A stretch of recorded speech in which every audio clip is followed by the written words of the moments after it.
Creus que els porquets dels contes sempre van de 3 en 3 o només saben fer cases de palla?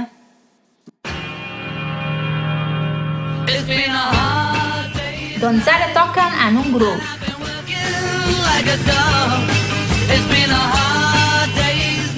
Viatgen arreu del món.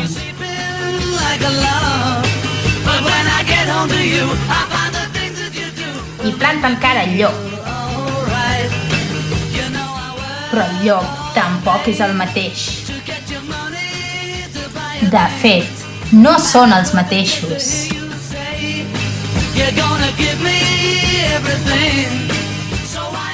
I ara tenen noves estratègies.